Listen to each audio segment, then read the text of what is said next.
우리 신앙생활은 성령으로, 오직 성령으로, 처음부터 끝까지 성령으로 이루어지는 그런 삶입니다.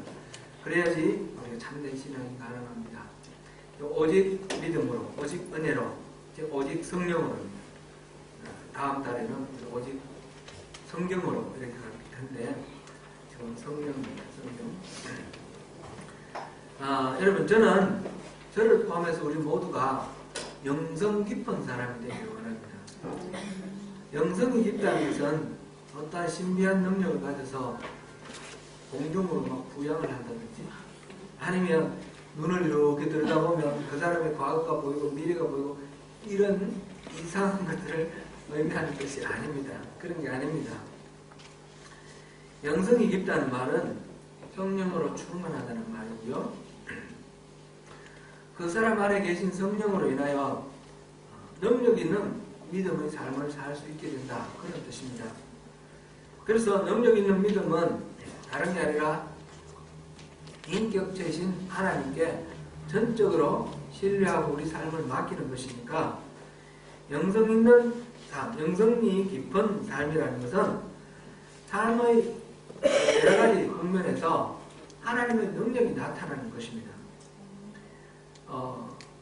환경에 휘둘리지 않는 굳은 심지를 가진다든지, 또는 사람이 감정을 뛰어넘는 그리스도의 평안을 누린다든지, 또 용서할 수 없는 이웃의 과오를 포용하고 용서할 수 있게 된다든지, 자기의 한계를 뛰어넘어서 성령님의 인도하심 아래서 사는 여러 가지 능력들을 누리며 사는 것을, 그런 사람은 영성 깊은 사람이다. 그렇게 말합니다.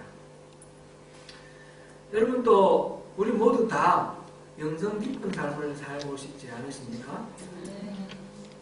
우리는 그리스도인입니다. 우리는 우리 하나님을 믿습니다. 우리 하나님의 능력이 그냥 남들한테 그렇더라 그런 게 아니라 우리의 삶에 구체적으로 나타나기를 우리는 소망합니다.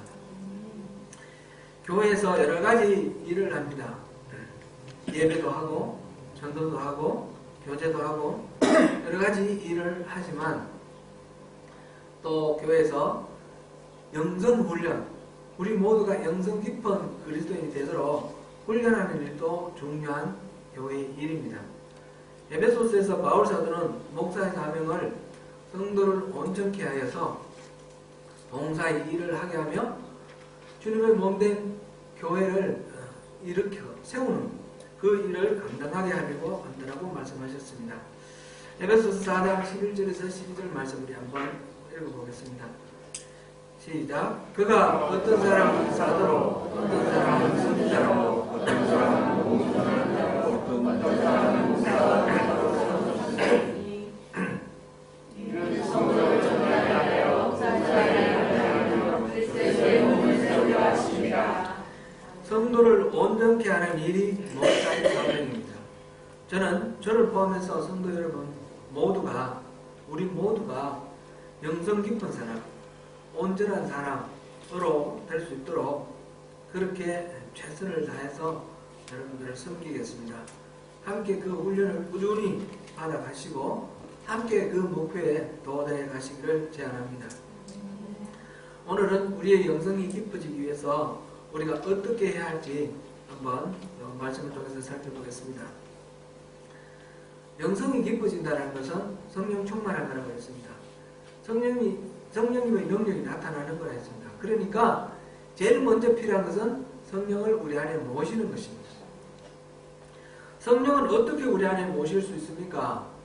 예수를 믿을 때 성령은 우리 안에 오십니다.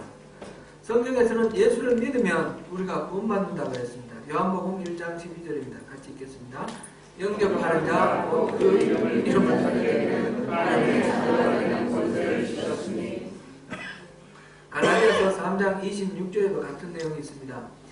너희가 다 믿음으로 말미암아 그리스도 예수 안에서 하나님의 아들이 되었으니. 하나님의 자녀가 된다, 하나님의 아들이 된다 하는 이 말은 바로 구원을 받았다 그런 말입니다. 에베소서 2장 8절 말씀입니다. 너희는 그 은혜에 의하여 믿음으로 말미암아 구원을 받았으니 이것은 너희에게서 난 것이 아니요 하나님의 믿음으로 하나님의 자녀가 되는 것이 바로 구원입니다.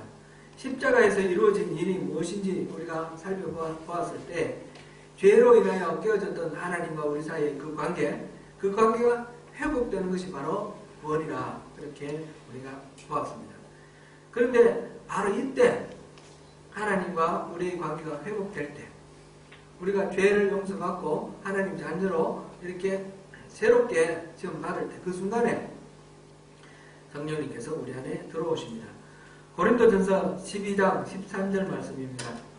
우리가 유대인이나 헬라인이나 종이나 자유인이나 다 성령으로 세례를 받아 한 몸이 되었고 또 한 성령을 마시게 하셨습니다. 에베소서 1장 13절입니다. 그 안에서 너희도 진리의 말씀 곧 너희 구원의 복음을 듣고 그 안에서 또 믿어 약속의 성령으로 인치심을 받았으니. 아멘. 이 두 구절에서 우리가 확실하게 볼 수 있는 것은 성령은 구원을 받는 순간 우리에게 주어지는 것이다 하는 것을 알 수 있습니다. 이것을 성령 세례라 이렇게 말합니다. 어떤 사람은 예수를 믿으면 구원을 받지만 성령 세례를 받아야 능력 있는 신앙생활을 할 수 있다 이렇게 말하기도 합니다. 그러나 성령 세례는 예수 믿고 난 뒤에 나중에 능력 있기 위해서 받는 것이 아니라 예수를 믿는 순간 성령님이 우리에게 오시는 것, 이것을 성령 세례라고 합니다. 성령 세례는 믿을 때 단 한 번 받는 것입니다. 예수를 영접하고 믿게 되는 것, 믿어지는 것 자체가 사실은 우리 안에 성령님이 들어오셔서 우리에게 믿게 해 주시기 때문에 가능한 것입니다. 예수를 성경에는 앞에 그 고린도전서 12장 13절에 성령으로 세례를 받아 한 몸이 되었다 이렇게 말했는데 이 세례를 받아 이 말은 시제로 보면 시제를 따지면 과거입니다. 과거 영어랑 이 헬란 말이랑 문법이 비슷합니다. 과거 똑같지는 않지만 여러 가지 좀 복잡하고 좀 다르긴 한데 과거 이거는 같습니다. 과거는 어떤 경우에 과거 시제를 씁니까? 과거에 한번 일어났던 일 이것을 가리킬 때 과거 시제를 씁니다. 성령을 받아, 성령 세례를 받아 이 말은 과거에 성령 세례를 한번 받았다 이런 뜻입니다. 우리가 유대인이거나 헬라인이거나 종이나 자유인이거나 우리가 구원받아서 하나가 되었다는 것은 구원받을 때 성령 세례를 받아 그때 받아서 우리가 하나가 되었다 이런 뜻입니다. 그래서 이 성령 세례는 과거에 단 한 번 받는 것입니다. 그래서 성경에는 성령 세례를 받으라 이런 말은 없습니다. 성령 세례를 받는 것은 명령으로 우리에게 주어지지 않습니다. 성령 세례는 전적으로 피동적으로 하나님이 우리에게 주시는 그런 선물입니다. 그것은 우리가 믿을 때 예수를 믿기로 이렇게 하고 마음으로 예수의 이름을 영접할 때에 주어지는 하나님의 은혜입니다. 그런데 중요한 것은 성령님이 내 안에 계시다는 것을 인지하고 살아야 되는데 우리가 구원받아서 성령 내 안에 계시는데 그걸 모르고 사는 경우가 있다는 것입니다. 그러면 성령님은 내 안에 계시지만 내 안에 계신 성령님하고 나하고 관계를 맺지 못합니다. 그래서 성령님 나에게 무슨 말씀을 하셔도 내가 알아듣지 못하고 내가 뭔가 아랠 말씀도 성령님께 전하지 못합니다. 그러니까 관계가 없는, 관계가 끊어진 그런 삶을 삽니다. 로마서 8장 9절을 보시겠습니다. 만일 너희 속에 하나님의 영이 거하시면 너희가 육신에 있지 아니하고 영에 있나니 누구든지 그리스도의 영이 없으면 그리스도의 사람이 아니라. 하나님의 영, 그리스도의 영은 다 같이 성령님이라고 했습니다. 성령님이 우리 안에 계신다면 우리는 더 이상 육신에 속하지 않고 영에 속합니다. 그런데 우리가 성령님이 계시는 것을 모르면 영에 속해야 되는데 우리 육신에 속한 삶을 살 수가 있다는 것입니다. 우리가 정말 그리스도인이 없다 그러면 우리는 그리스도인이 아닙니다. 그러니까 그리스도인이라면 우리가 그리스도인이라는 걸 스스로 인정한다면 우리 안에 그리스도의 영이 분명히 있습니다. 우리가 그리스도의 영이 우리 안에 계심에도 불구하고 그것을 몰라서 그리스도의 사람으로 살 수 없는 그런 경우가 생깁니다. 그래서 그리스도의 영이 우리 안에 계시다는 것을 먼저 알아야 됩니다. 오늘 본문 30절 말씀에 하나님의 성령을 근심하게 하지 말라 그랬습니다. 우리 안에 성령님이 계시는데 우리의 삶의 태도에 따라서 우리 안에 계신 성령님이 근심하실 수가 있습니다. 이 근심하게 하다라는 말, 이 단어는 헬라로 리페어라는 그런 단어인데 그 포함하는 뜻이 슬프게 하다, 고통을 주다, 또 이런 의미가 있습니다. 그러니까 성령을 근심하게 하지 말라 이 말은 성령님을 슬프게 만들지 말라 그런 뜻도 되고 성령님을 괴롭히지 말라 이런 뜻도 되는 것입니다. 성령님은 바로 하나님 아니십니까? 하나님이 내 안에 계신데 내가 어떻게 그 하나님을 슬프게 해드릴 수가 있고 그 하나님을 괴롭게 해드릴 수가 있겠습니까? 우리 그런 걸 우리 바라는 사람이 누가 있겠습니까? 아무도 없을 것입니다. 하나님을 고통스럽게 만들고 슬프게 만드는 것은 전혀 우리의 의도가 아닙니다. 그런데 우리가 하나님을 슬프게 할 수도 있고 근심하게 할 수도 있고 고통스럽게도 할 수 있다는 것입니다. 어떨 때 하나님의 성령이 하나님의 영이 근심하게 될까요?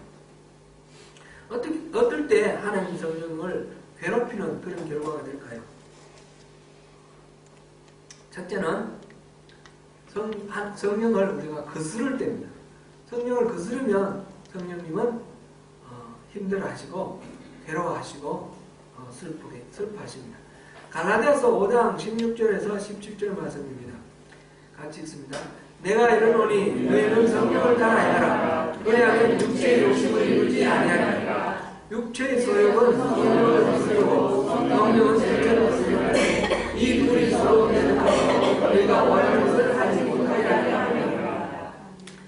여러 번 살펴봤지만 우리 안에 두 자아가 있습니다.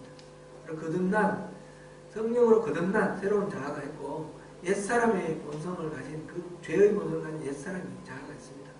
이거는 육신이고 이거는 성령입니다. 육신이 이끄는 대로 살아가면 죄를 짓고 성령이 이끄는 대로 살아가면 우리가 성령의 열매를 내며 하나님 기쁘게 해드립니다. 근데 이 육신과 성령은 서로 거스릅니다. 둘 다 똑같이 이렇게 만족할 수 있는 길은 없느냐? 그렇지 않습니까? 거스릅니다. 육체의 욕망대로 살면 성령을 거스르게 되고 성령을 슬프게 만듭니다. 사도행전 7장 15절 말씀입니다. 목이 곱고 마음과 귀에 할례를 받지 못한 사람들아 너희도 너희 조상과 같이 항상 성령을 거스르도다. 이 구절은 서대반 집사가 최후의 설교하는 그 중 일부입니다. 이스라엘 사람들은 자신들이 하나님의 백성이라고 하면서 그렇게 하나님의 뜻을 알고 율법을 지킨다고 하나님의 나라라고 선민이라고 하는 그 사람들이 끊임없이 하나님의 뜻을 거스르고 있습니다. 성령을 거스르고 그렇게 살고 있습니다. 하나님 뜻을 바르게 전하고 회개를 외치던 많은 선지자들을 잡아 죽이기도 했습니다. 초대교회에서 복음을 가로막던 가장 극렬한 그 반대 세력은 누구냐면 유대인들입니다. 심지어 성령 충만한 이 스데반 돌로 쳐 죽였습니다. 그들은 그렇게까지 성령을 거슬렀습니다. 성령님이 얼마나 고통스러우셨겠습니까? 성령을 거스를 때 성령님은 괴로워하시고 슬퍼하시고 근심하게 됩니다. 둘째는 성령을 회방할 때입니다. 회방한다 이 말은 우리가 흔히 일반적으로 쓰는 말은 방해한다 그런 뜻인데 성경에 나오는 회방한다 이 말은 그런 뜻은 아니고 모욕한다, 모독한다 그런 뜻입니다. 영어로 blasphemy입니다. 마가복음 3장 29절입니다. 누구든지 성령을 모독하는 자는 영원히 사심을 얻지 못하고 영원한 죄가 되느니라 하시니 성령을 회방하는 일, 성령을 모독하는 일은 용서받지 못할 죄라고 했습니다. 이 말씀이 나온 배경이 무엇입니까? 예수님께서 갈릴리 지방에서 많은 사람들의 병을 고쳐주고 귀신을 쫓아냈습니다. 그랬는데 예루살렘에서 내려왔다는 서기관들이 예수님을 가리켜 바알세불에 집혔다 그렇게 말합니다. 사탄의 그 부하다 이렇게 말하는 거죠. 그래서 귀신이 사탄의 바알세불이 나가라니까 귀신이 나간 거다. 그 말을 듣고 예수님이 하신 말씀이 사탄이 그러면 자기들끼리 싸운다는 뜻이냐? 그럴 리가 있냐? 이렇게 말씀하시면서 내가 하나님의 성령을 입어 귀신을 쫓아내는 것이라면 하나님 나라가 이미 너에게 임했다. 이 말씀을 하십니다. 성령이 하신 일을 인정하지 않으면 그것을 귀신이 한 일이라고 하면 그것은 바로 성령을 모독한 일입니다. 그래서 성령을 모독한 자는 영원히 사심을 얻지 못한다. 이 말씀을 이어서 하시는 것입니다. 우리가 우리의 일상 속에서도 신앙생활 속에서도 성령님이 하신 일을 우리가 경험하면서도 우리가 우연이라든지 아니면 어떤 사람 누군가가 했다든지 이런 식으로 우리가 성령님이 하신 것을 돌리는 경우가 있습니다. 이것은 매우 중대한 죄가 됩니다. 성령님이 하신 일을 우리가 경험할 때 매우 조심하고 경계해야 합니다. 성령님을 거스를 때 성령님이 근심하게 되고 성령님을 모독할 때 성령님을 회방할 때 우리가 성령님을 근심하게 만들고 세 번째로는 성령을 소멸하는 경우입니다. 데살로니가전서 5장 19절에 성령을 소멸하지 말라 그랬습니다. 소멸한다는 게 무슨 뜻일까요? 성령을 없애버리는 겁니다. 성령을 소멸한다 이 말은 헬란말 스벤님이라는 단어를 쓰고 있는데 이 말은 불을 끄다, 억누르다, 방해하다 그런 의미입니다. 성령을 소멸한다는 뜻은 성령님의 그 왕성한 활동에 찬물을 끼얹어버리고 그 성령님 활동을 방해하는 것입니다. 억누르는 거, 억제하는 것입니다. 적극적으로 방해를 하지 않더라도 성령을 무시해버리고 성령을 외면해버리면 성령을 소멸하는 그런 결과가 됩니다. 성령님은 언제나 우리 안에 계시면서 우리를 인격적으로 대우해 주십니다. 성령님이 우리에게 소원을 품고 그 소원을 우리에게 전해 주십니다. 이렇게 살아라. 그런데 성령님은 우리에게 강제적으로 이렇게 끌고 가서 억지로 그것을 하게 만드는 것이 아니라 제안을, 오퍼를 하는 것입니다. 초청을 하는 것입니다. 하나님의 뜻을 우리에게 알려주시면서 거기에 우리가 동참하도록 초청을 합니다. 초청을 할 때에 이 성령님의 소원을 무시하고 내 마음대로 살아버리면 그러면 성령님은 저지하지 아니하시고 기다리십니다. 기다리는데 이것이 한 번 성령님을 무시하고 두 번 무시하고 이러면 기다리다가 점점 성령님의 뜻을 우리에게 전하는 것을 이렇게 점점 약하게 됩니다. 소멸하게 됩니다. 성령님이 우리에게 음성 들려주실 때 우리는 그 음성을 잘 들어야 됩니다. 제가 여러분들을 처음 만나서 하나님 말씀 전할 때 하나님은 음성 듣거든 마음을 완악하게 하지 말라고 그러죠. 하나님 음성 들었을 때에 하나님을 경외함으로 하나님 앞에 나가야 됩니다. 그런데 하나님을 그 경외함으로 나가지 않고 우리의 목적과 우리의 만족이 이루어지는 것 그것만 우리 초점을 맞추면 결국 성령님은 점점 소멸되어 가시고 하나님은 점점 진노를 쌓아 가십니다. 빌리 그레함 목사님이 이렇게 말했다고 합니다. 오늘날 교회에서 성령님이 떠나가신다 할지라도 교회의 일 90% 이상은 전혀 아무 일이 없는 것처럼 그대로 진행할 것이다. 이 얼마나 가슴 아픈 일입니까? 성령님이 계시건 안 계시건 우리 예배드리고 전도하고 교육하고 교제하고 다 할 수 있다는 것입니다. 성령 상관없이 우리끼리 충분히 할 수 있다는 것입니다.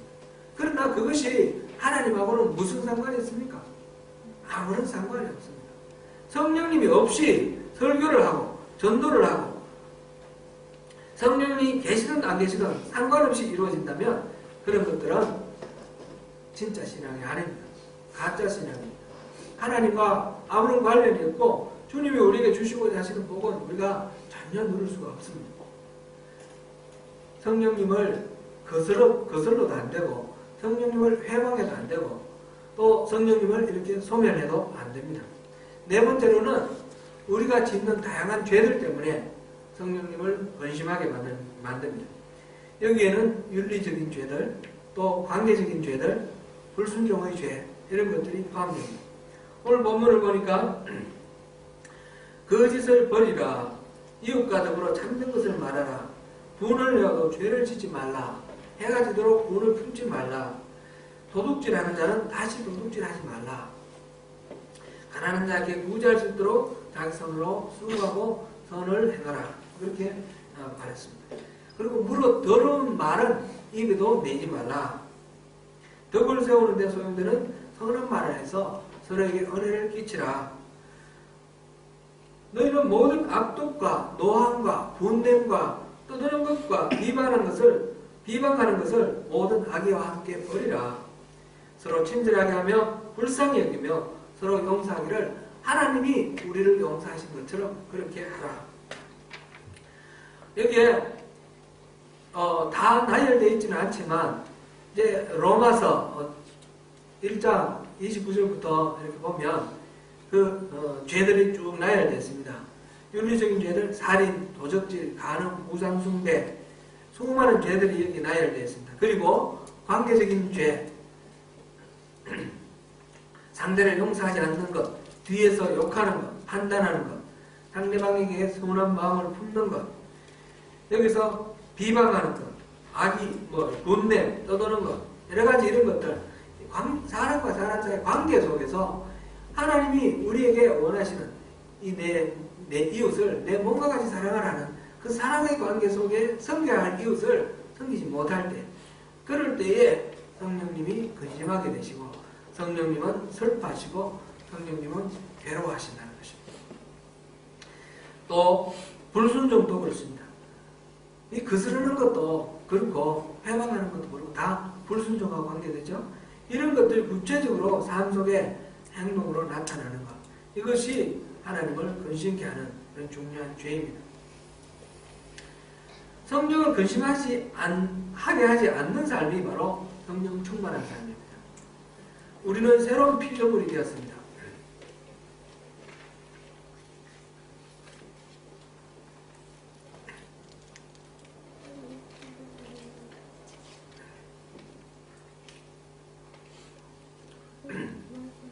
에베소서 4장 22절에서 24절.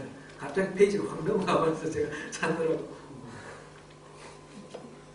갑자기 한꺼번에 확 넘어가버렸습니다. 뒤 앞으로 넘어갔어요.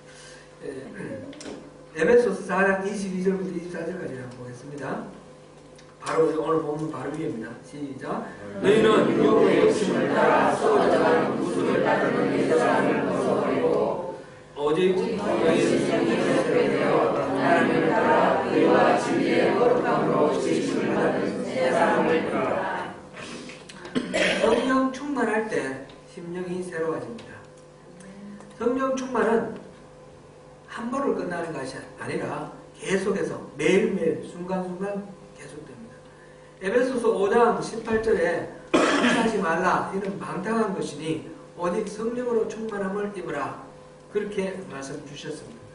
성령으로 충만함을 받으라는 말은 성령 세례는 아까 과거 시제라고 그랬는데 이거는 현재 시제로 나와 있습니다. 현재 시제라는 것은 어떨 때 현재 시제를 사용합니까? 영어랑 이 헬라어랑 이때는 비슷합니다. 어떨 때 현재 시제를 쓰죠? 현재 시제를 사용하는 데는 일면의 진리나 반복되는 습관 이거를 말합니다. The sun rises in the east. 태양은 언제나 동쪽에서 뜨죠. 이럴 때는 현재 시제를 사용합니다. My wife usually prepares breakfast for the attender at early morning prayer service in every Saturday morning. 이건 습관적으로 반복되는 거죠. 여기는 현재를 썼습니다. 다 알아들으시네요. 발음이 이렇게 나빠도 다 알아들으시면 감사합니다. 성령 충만함을 받는 것은 계속적으로 반복해서 일어나는 일입니다. 성령 충만함은 성령님이 나를 온전히 다스리시는 것인데 내가 온전히 성령님께 매달려 있는 것입니다. 우리 포도나무 가지와 포도나무 그 비유에서 붙어 있어야 된다 했죠. 그거랑 마찬가지입니다. 성령 충만함은 계속해서 반복적으로 우리에게 주어져 있어야 됩니다. 충만함을 받으라 하면서 술 취하지 말라.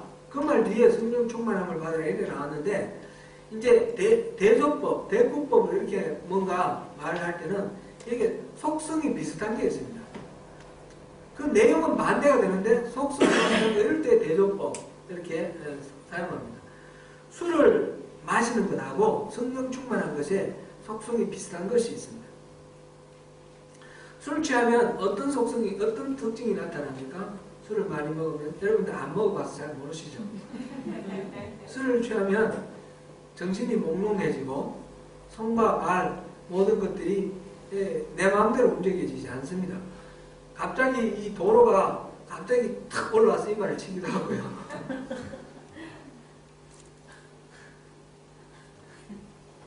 저는 옛날에 죄송합니다. 옛날에 술을 좀 많이 먹어가지고 이렇게 술 취하는 거 이런 게 뭔지 정확히 잘 압니다.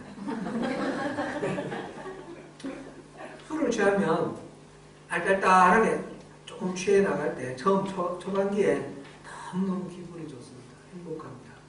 모든 근심치름 다 잊어버립니다. 그런데 처음에는 사람이 술을 마시지만 조금 있다가는 술이 술을 마십니다. 또 조금 더 지나가면 술이 사람을 마셔버립니다.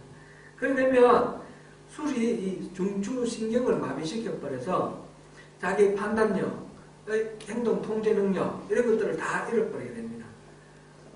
술의 이 특징을 성령에 이렇게 비교하고 있습니다. 술을 먹으면 이렇게 중추신경이 마비되고 이렇게 술 힘에 따라 술이 원하는 대로 막 움직여버리는 이런 특징이 나타나는데, 성령님이 우리에게 들어오셔서 충만해질 때도, 우리가 온전히 성령 충만할 때도 좀 정반대의 메시지면서 비슷한 특징이 나타나는 거죠. 성령이 충만해지면 중추신경이 마비되는 것이 아니고 이때는 각성이 되는 것입니다. 각성이 되어서 분별력이 똑똑하게 영적으로 이게 뭔가 저게 뭔가 이게 잘된 것인지 잘못된 것인지 분별할 수 있는 분별력이 생기고요. 그리고 내 마음대로 살아가는 것이 아니라 내 안에 계시는 성령님이 이끄시는 대로 살아가는 그런 상태가 되는 것입니다. 성령 충만하면 하나님이 영광 받으십니다. 하나님의 영이 근심할 일이 싹 사라져버리고 기뻐할 일로 가득 차게 됩니다. 그러니까 우리 모두가 이 성령 충만함을 삼아야 되겠죠? 성령 세례는 하나님이 일방적으로 주시고 우리에게 성령 세례를 받으라 이 말이 없는데, 성령 충만함은 우리에게 성령 충만함을 받으라 명령을 주셨습니다. 이것은 하나님이 주시는 거지만 그러나 일방적으로 주시는 것이 아니라 우리의 태도 여하에 따라서 주신다는 것입니다.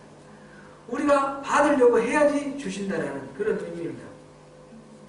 성령님이 일하실 때 반응하고 순종할 때 성령님께서는 충만히 임하십니다. 삶의 모든 영역에 임하시고 하나님의 은혜와 능력을 채워주실 것입니다. 하나님은 먼저 우리를 사랑하십니다. 그래서 우리가 아직 원수 되었을 때 우리를 위해서 독생자를 아낌없이 버리셨습니다. 하나님의 사랑은 무한대의 사랑입니다. 그 사랑으로 우리를 사랑하십니다. 우리가 하나님을 무시하지 않고 거스르지 않고 모독하지 않으면, 하나님 앞에 죄를 짓지 않으면, 그리고 하나님의 그 임재하심을 우리가 구하면, 성령 충만을 구하면 하나님은 우리에게 임하십니다. 사람과 사람 사이를 한번 생각해 보십시오. 우리 민명찬 안수 집사님하고 김소엽 권사님 처음 만나셨을 때를 한번 상상을 해보시죠. 모두 다. 얼마나 서로 가슴 두근거려서 사랑하셨을 거예요. 맞죠? 아멘. 다 그렇습니다. 어른들 결혼하신 분들 다 그렇습니다. 여러분들 결혼할 때도, 청년 여러분 결혼할 때 마찬가지입니다. 어떤 사람을 사랑하게 되면 그 사람 생각만 해도 가슴이 두근두근하고 막 뜨거워집니다. 그리고 보고 싶고요. 하루 시간마다 수시로 뭘 하다 보면 수시로 생각이 납니다. 또 전화하고 싶고 또 찾아가고 싶고 막 그렇습니다. 성령님이 우리를 그렇게 사랑하시는데 우리가 만약 성령님에 대해서 성령님을 존중하고 무시하지 않고 성령님을 모독하지 않고 성령님을 거스르지 않아서 우리가 성령님 보고 싶어하고 성령님을 그리워하고 내가 또 성령님 찾아가야지 이런 마음을 가지면 성령님은 바로 그 순간 만나주시는 거예요. 성령 충만은 바로 그렇게 이루어지는 것입니다. 내가 성령 충만하기 위해서 어디 가서 폭포수 밑에서 떨어지는 물 밑에 앉아가지고 돌을 닦아야 되는 것 아니고요. 또 어떤 사람 저 네팔 같은 데 가면 못 같은 거 이렇게 송판에 꽂아놓고 그 위에 누워서 고행하면서 이렇게 뭐 하는데 도 닦는데 고행 안 해도 됩니다. 우리가 성령님을 존중하면 됩니다. 무시하지 않고 존중하고 성령님을 하나님으로 인정하면 되고요. 성령님이 말씀하실 때 우리가 순종하면 됩니다. 성령님이 우리에게 은혜 베풀어 주실 때 그 은혜를 우리가 누리면 되는 것입니다. 그렇게 우리가 성령님에게 사랑을 고백하고 성령님이 임해주세요. 그렇게 할 때 성령님이 우리에게 정말 임해주시고 그럴 때 성령님이 인도하시는 대로 살아가면 영성 깊은 삶을 살 수 있습니다. 우리 육신의 소욕대로 감정대로 기질대로 그렇게 살아가면 성령님은 점점 소멸되어 갈 것이고 우리 성령 충만한 삶을 살 수가 없습니다. 성령님이 이끄시는 길이 분명히 이해가 되는데 그렇게 살아야 되는데 하면서 엉뚱한 길로 가면 그렇게 하면 성령을 거스르는 길이 되죠. 성령님이 우리 삶 속에 분명히 나타나서 역사하시는데 그것을 성령님이 일하신 것을 인정하지 않으면 성령님을 모독하는 결과가 됩니다. 사랑하는 성도 여러분, 성령 충만을 사모하시길 바랍니다. 성령님을 존중하시고 성령님을 따르시고 성령님이 우리에게 보여주시는 그 사랑을 누리시고 그 사랑 안에서 우리가 은혜를 누리시고 성령님께 우리 사랑을 고백하시면서 하나님의 얼굴을 구하고 나갈 때에 우리는 성령 충만한 삶을 살면서 하나님의 능력, 하나님의 그 초자연적인 능력 그것을 우리가 우리 삶 속에서 일상적으로 경험하게 삽니다. 그것이 바로 기적입니다. 다른 것이 기적이 아니라 믿음 안에서 믿음의 능력대로 용서할 수 없던 사람을 용서하고 전에는 봐줄 수 없었던 사람 봐주는 것 전에는 극복할 수 없었던 어려움을 인내하며 극복하는 것 분노를 참는 것 이런 모든 것들 하나님이 임재하셔서 하나님 통치하시는 대로 살아가는 그런 삶 그것이 바로 능력 있는 그리스도인의 삶이며 그것이 바로 영성 깊은 그리스도인의 삶입니다. 성령 충만한 가운데 영성 깊은 그리스도인의 승리를 누리시기를 축원합니다. 기도하겠습니다.